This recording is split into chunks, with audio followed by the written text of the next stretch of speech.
الحمدللہ والصلاة والسلام علی رسول اللہ وآلہ آل اللہ واللعنۃ الدائمۃ علی اعدائہم اعداء اللہ من یوم عداوتہم الی یوم لقاء اللہ. اما بعد فقد قال اللہ تبارک و تعالی فی کلامہ المجید و فرقانہ الحمید وہو اصدق الصادقین وقولہ الحق. بسم اللہ الرحمن الرحیم. ادعونی استجب لکم. ایک دفعہ پھر صلوات پڑھیں محمد علیہ وسلم.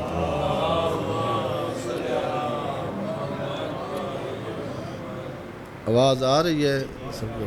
خداوند عالم بحق محمد و اہل بیت محمد علیہ الصلوۃ والسلام ہمیں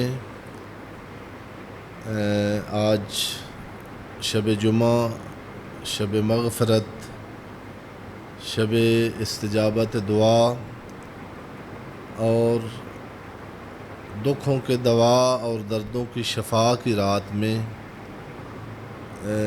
اللہ کے حضور خلوص نیت کے ساتھ اپنی دعاؤں کو پیش کرنے اور اللہ سے اپنی مراد حاصل کرنے کی توفیق مرحمت فرمائے.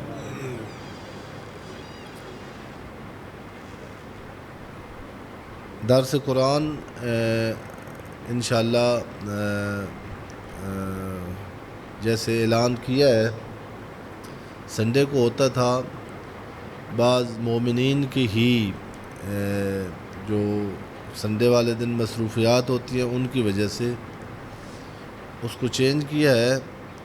اور گرمی کا موسم ہے ظاہر ہے، اور زیادہ دیر تک انسان طبعاً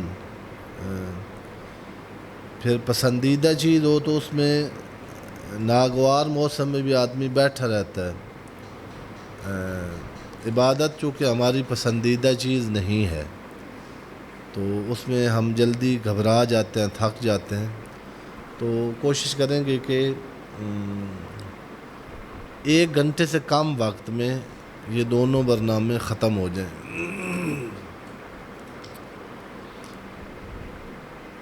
درس قرآن کی جگہ پہ پچھلے شاید ہفتے بھی جو برادران تھے عرض کیا تھا.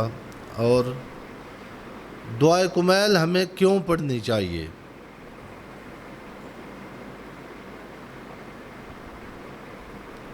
دعائے کمیل کی ہمیں کیا ضرورت ہے؟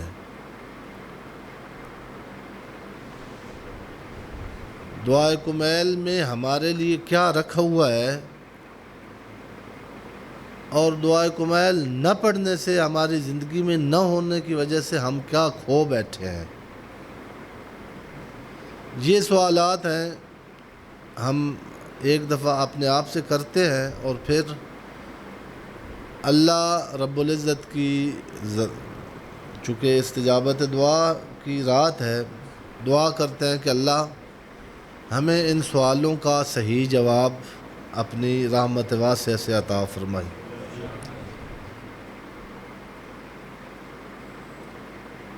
پچھلے خطبہ جمعہ میں ایک گزارش کی تھی، یہی اب بتانا ہے کہ دعائے کمیل کی کیا کمی ہے ہماری زندگی میں، کیوں ہم دعائے کمیل نہیں پڑھتے اور ہمیں کوئی پریشانی نہیں ہوتی، بلکہ جب پڑھنے کی کہیں پھنس جاتے ہیں پڑھنے کے لیے تو پریشانی ہوتی ہے. یہ میں اپنی کیفیت بیان کر رہا ہوں، ہماری اس طرح کیفیت ہے. عرض کیا تھا کہ سیر و سلوک ایک سبجیکٹ ہے باقاعدہ اسلامیات میں جو تاریخ میں حتیٰ جہاں پڑھانا چاہیے تھا وہاں نہیں پڑھایا گیا، یہ بہت کم. امام خمینی نے انقلاب کے بعد بعض سبجیکٹ جو ہے حوزے میں جو نہیں پڑھائے جاتے تھے وہ شامل کیے، اور باوجود یہ کہ بانی انقلاب تھے بڑی مخالفت کا سامنا کرنا پڑا ان کو، نہ اہل سنت کی طرف سے، خود حوزے سے، اپنے علماء کی طرف سے، چونکہ رواج نہیں تھا. ہم رواج پہ چلتے ہیں. ہماری زندگی ویسے متدینین کی زندگی رواجوں میں بعض تو بے دین طبقہ ہے کہ ماشاءاللہ دیندار آٹے میں نمک کے برابر بھی نہیں ہے. اپنے ملک کی بات کر رہا ہوں. اس کو مانیں، نہیں مانتے تو پھر میں آپ کا زخموں پر نمک ڈالنے کے لیے یہ کہوں کہ ویلنسیا میں کتنے شیعہ گھرانے ہیں؟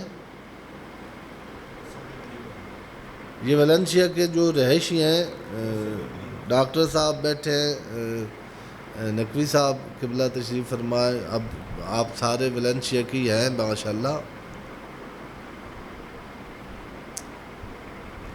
دیندار ہوتے تو نماز پڑھتے ہوتے.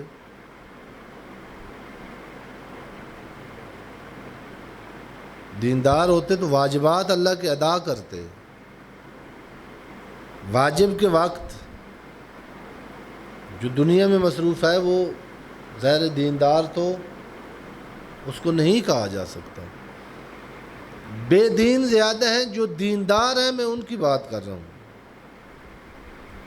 وہ دین چند رسمیں انہوں نے، چند رسموں کو جو کہیں سے سنی ہے ان کو دین کی جگہ پر رکھا ہوا ہے.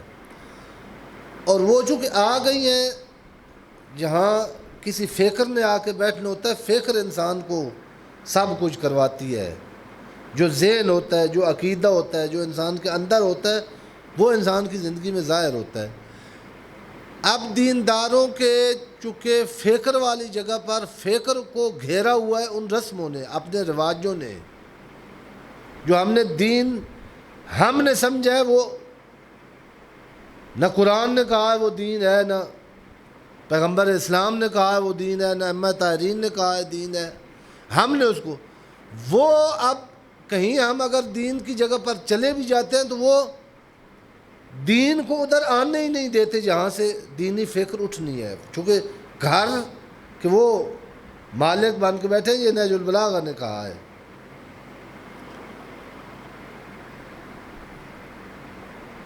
پنجابی سرگودا میں کہتے ہیں اگ لین آئی تو گھر دی سین بن بیٹھی آئی.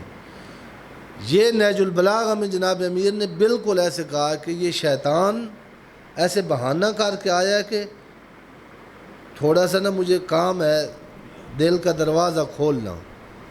گھر کی سین بن کے بیٹھ گیا ہے. اب گھر پر اس کا قبضہ ہے. جہاں کسی فکر نے آنا تھا، جہاں کسی سوچ نے آنا تھا، جہاں ہمیں احساس زیاں جہاں سے پیدا ہونا تھا، وہاں شیطان بیٹھا ہے.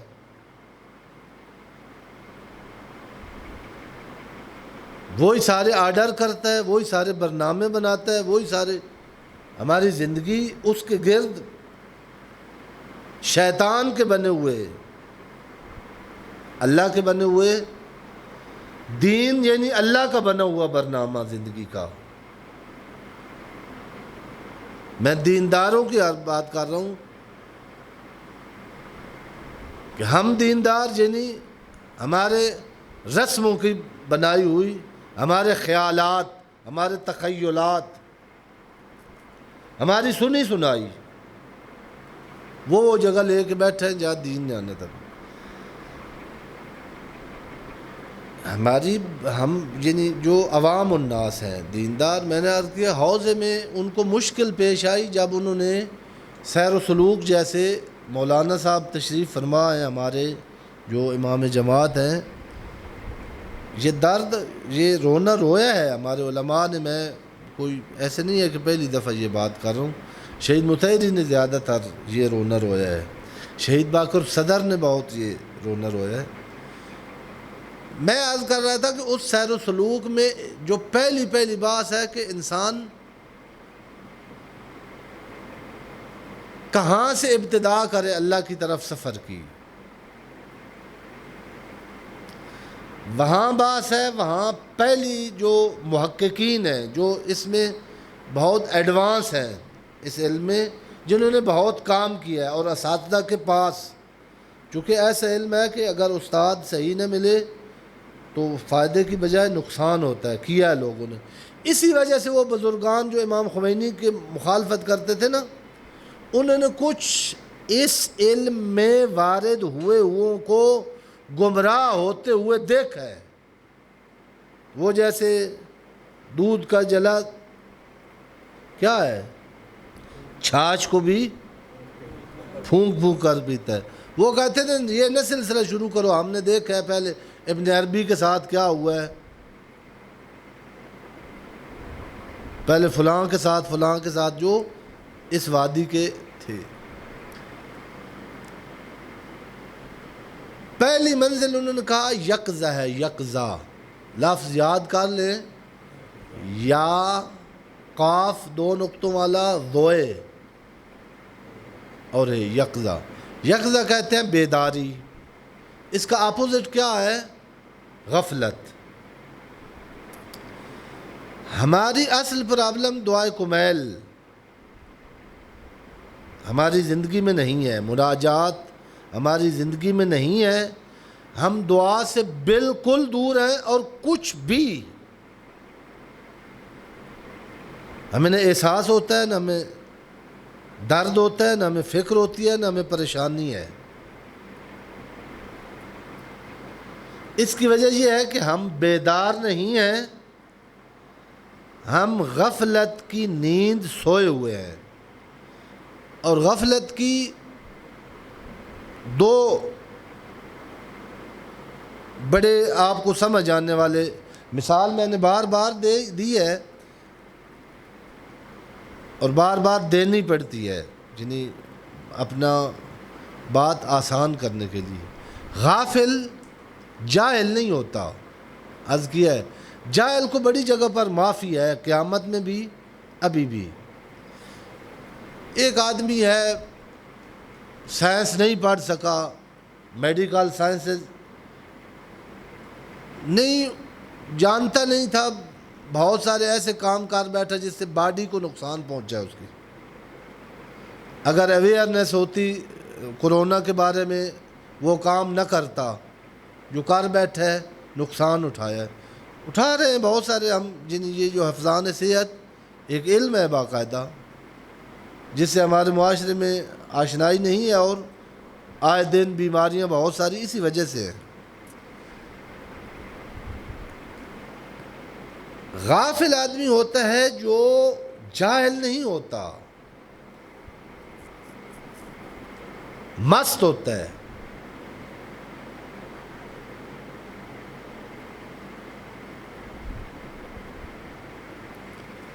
توجہ فرمائیے، عرض کیا تھا کہ مغرب میں ایک بندے نے کتاب لکھی، جمعے میں ہی میں نے شاید یہ عرض کیا کہ خودکشی کے آسان طریقے، اور اس کو بڑا انعام ملا ہے اپنے ملک میں، اپنی دنیا میں، بڑا لوگوں نے اس کو سلوٹ کیا ہے اور شکرانے اس کے ادا کیے ہیں۔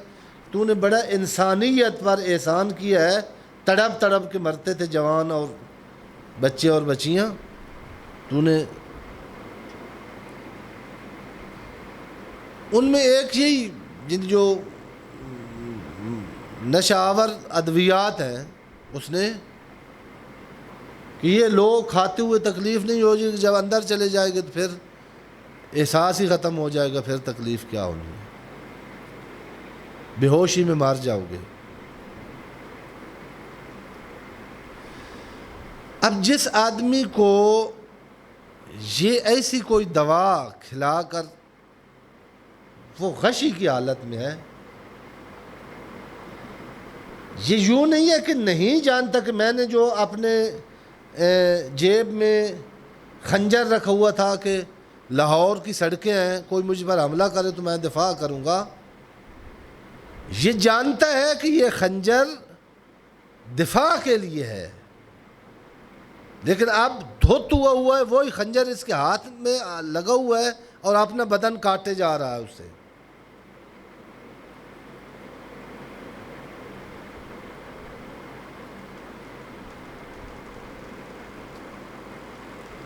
آپ نے دیکھا ہوگا، میں ابا جی کے ساتھ ہوتا تھا ہاسپٹل میں، جب وہ بیمار ہوتے تھے ڈاکٹر آ کے لگاتا ہے مریض کو، وہ ڈرپ لگاتا ہے، انجیکشن لگاتے ہیں، وہ بے ہوشی میں یہ کیا کر رہا ہے؟ نقصان کر رہا ہے نا اپنا، جہالت کی وجہ سے نہیں کر رہا، ہوش میں نہیں ہے۔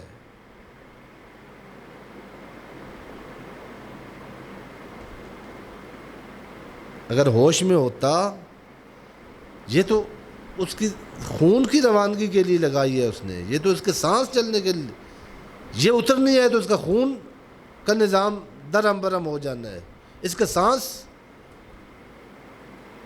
خراب ہو جانا ہے آتا ہوا، یہ تو اپنے ہاتھ سے اپنی موت، جس سے حیات رواں دواں ہے اسی کو کھینچ کھینچ کے پھینک رہا ہے۔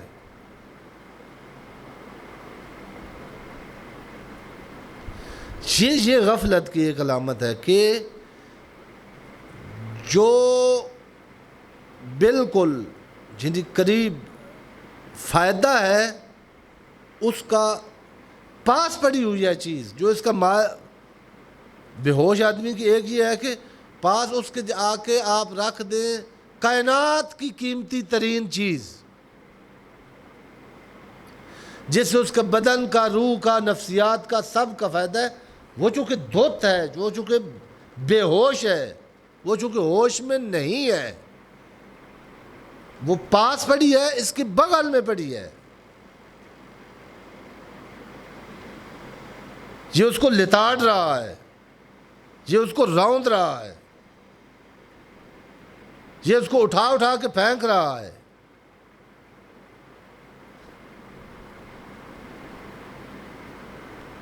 یہ اس کے اوپر تھوک رہا ہے۔ ایک غفلت یہ کرواتی ہے، فائدہ جو ہے وہ ہوتا ہے، پاس ہی ہوتا ہے، دامن میں ہوتا ہے، یہ نہیں اٹھاتا۔ نقصان جو ہوتا ہے جانتے ہوئے کہ یہ نقصان دہ ہے، اس میں گرفتار سے گرفتار ہوتا جاتا ہے۔ میں نے یہ بھی فارسی کا شعر ہے، اس کا ترجمہ پڑھا تھا کہ فارسی کے ایک شاعر نے کہا کہ ہم دنیا کانٹوں کا بستر ہے،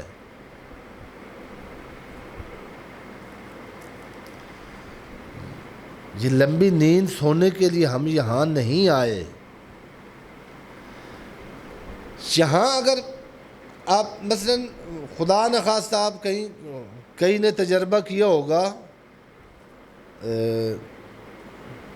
کہیں آپ مہمان چلے گئے ہیں یا رات رہنا پڑا ہے، تو بستر صحیح نہیں تھا، موضوع نہیں تھا، ادھر سے کوئی چیز چبھ دی تھی، ادھر سے، تو وہاں سونے کا طریقہ یہ ہے کہ جو الرٹ آدمی ہے، جنہیں صحیح ہے کہ اپنے آپ کو، یہ آپ نے دیکھا ہے فٹ پاتھوں پہ اور پھٹوں پہ سونے والے، پہلے ریلوے اسٹیشن پہ پھٹے ہوتے تھے، اب پاکستان ترقی کر گیا ہے، وہ نشیوں نے اٹھا لیے ہیں، وہاں رات کو نا یہ جو جن کا کوئی نہیں نا گھر ہوتا، وہاں جا کے نا سوتے تھے، جو بینچ شینچ پڑے ہوتے تھے پارکوں میں، اور وہ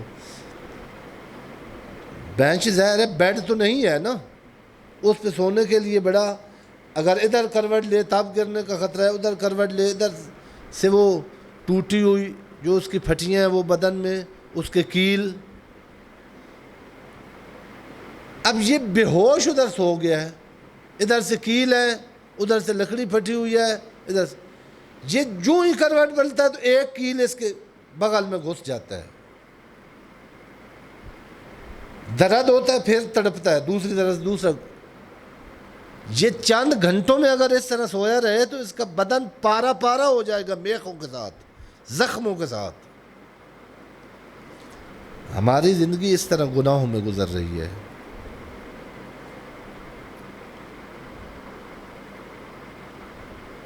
ایک گناہ کیا تھا نا، توبہ کر لیتے نا، درد محسوس کرتے، غافل نہ ہوتے، گناہ کا درد محسوس کرتے، پھر ادھر اپنا دامن نہ جھکاتے جدھر سے کانٹا گیا۔ ہم تو دل میں اسی کے اوپر ایک گناہ کئی بار سوچا ہے کہ نہیں کرنا،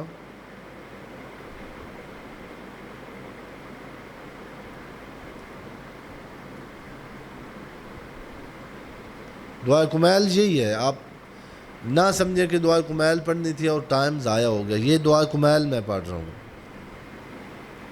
دعائے کمیل کو ایک دفعہ مطالعہ کریں آپ۔ اب جتنے بیٹھے ہیں ماشاءاللہ آپ میں سے ایسا کوئی نہیں ہے، اب مفاتیح الجنان اس میں آ جاتی ہے، موبائل میں آ جاتی ہے کتاب مفاتیح الجنان، لے کے ضرور اپنے پاس رکھیں، گھر میں رکھیں، ہاسٹل میں رہ رہے ہیں وہاں رکھیں۔ ایک دفعہ اس کو مطالعہ کریں۔ مطالعہ کرنے اور دعائے کمیل پڑھنے میں بڑا فرق ہے۔ دعا یعنی فریاد۔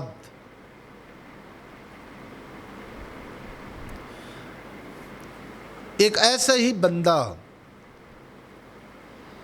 جو غفلت میں تھا اور وہ نشہ اترا ہے اس کا، تو دیکھا ہے کہ میں کیا اپنے ساتھ کر چکا ہوں، یہ میرے ساتھ کیا ہو چکا ہے۔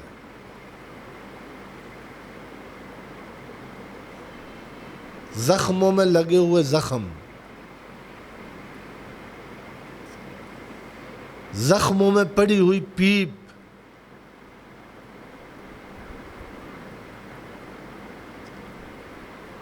خراشوں سے خراب ہوا اور مسخ ہوا چہرہ، یہ آئینہ کوئی اس کو دکھائے اور یہ دیکھے،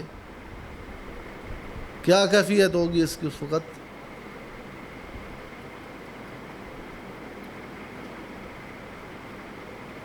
اب اس کو پتہ بھی ہو کہ کوئی ڈاکٹر ہے ایسا جو یہ سب کچھ بڑے سستے داموں میں ٹھیک کر سکتا ہے،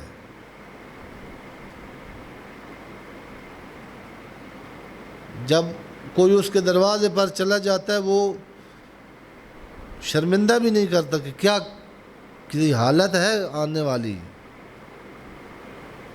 کدھر آئے ہو، اتنی دیر کیوں کر کے آئے ہو۔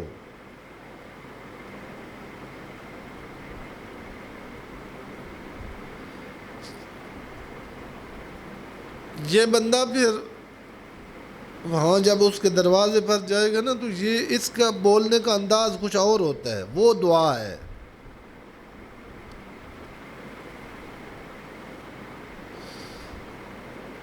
ایک دفعہ میں یہی جملے کوئی مجھے پڑھاتا ہے